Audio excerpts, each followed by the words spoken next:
नमस्कार दोस्तों, मैं आस्था सिंगल आप सबका स्वागत करती हूँ पिटारा हिंदी कहानियों का पावर्ड बाय अष्टदल समूह में।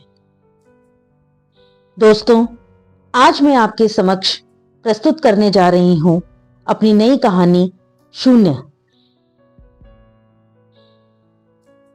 प्राजक्ता बचपन से ही बहुत चंचल स्वभाव की थी। दिखने में भी वह बहुत सुंदर थी। अपने तीनों भाई बहनों में वो ही सबसे ज्यादा गोरी चिट्टी थी, इसलिए सब उसके रंग रूप की तारीफ करते थे। प्राजक्ता बहुत अच्छा नाचती थी, इसलिए हर पार्टी की वो शान होती थी। प्राजक्ता के इस हुनर को और निखारने के लिए उसके पिता ने उसे एक अच्छे नृत्य शिक्षक के पास भेजना आरंभ कर दिया।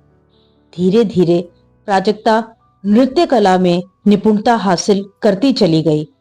अब वो अपने गुरुजी के साथ बहुत से स्टेज शो भी करने लगी। देखते ही देखते उसका नाम अपने स्कूल में चमकने लगा। प्राजक्ता पढ़ाई में अपने भाई बहन की तरह तेज नहीं थी, पर उसकी नृत्य कला उसे हमेशा सबकी आंखों का केंद्र बना देती थी।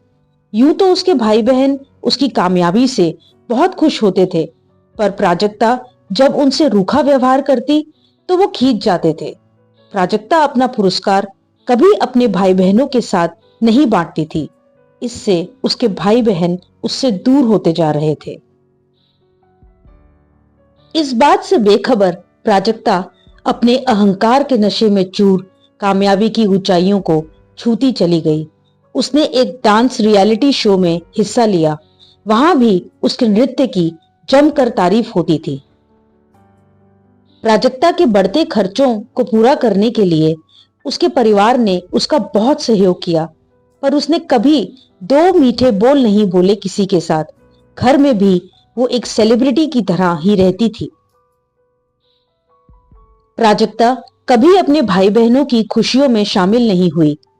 उनकी शादियों में भी वो नहीं गई, क्योंकि वो नृत्य जगत का एक जाना माना नाम थी और उसके भाई बहनों के ससुराल वाले उसके हिसाब से उसके दर्जे से बहुत छोटे थे। अतः उसके भाई बहनों ने उससे एक निश्चित दूरी बना ली थी।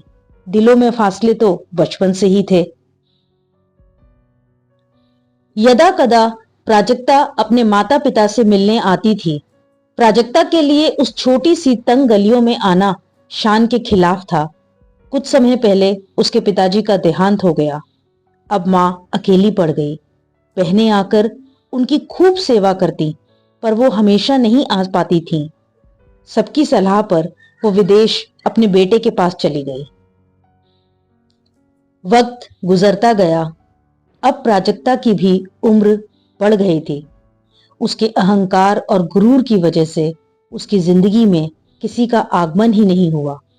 पर आज वो अपने बड़े से घर में बिल्कुल अकेली और तन्हा थी।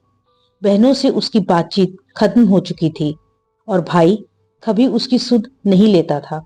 मां भी कुछ वर्ष पहले चल बसी थी। आज वो उम्र के इस पड़ाव पर बिल्कुल तन्हा और अकेला महसूस कर रही थी। एक समय था जब उसने अपनों की बेकदरी करके उस भीड़ को चुना जो उगते सूरज को सलाम करते हैं। आज वही भीड़ किसी और उगते सूरज को सलाम कर रही थी और प्राजक्ता के अपने सब पराये हो चुके थे। आज उसकी जिंदगी में यदि कुछ था तो वो था शून्य। दोस्तों, यदि आपको मेरी कहानी पसंद आई हो तो कमेंट बॉक्स में जाकर कमेंट जरूर करिएगा, और यदि आपको हमारा ये चैनल पसंद आ रहा है तो लाइक, शेयर और सब्सक्राइब जरूर करिएगा। मैं फिर हाजिर होंगी अपनी एक और नई कहानी के साथ। तब तक के लिए नमस्कार।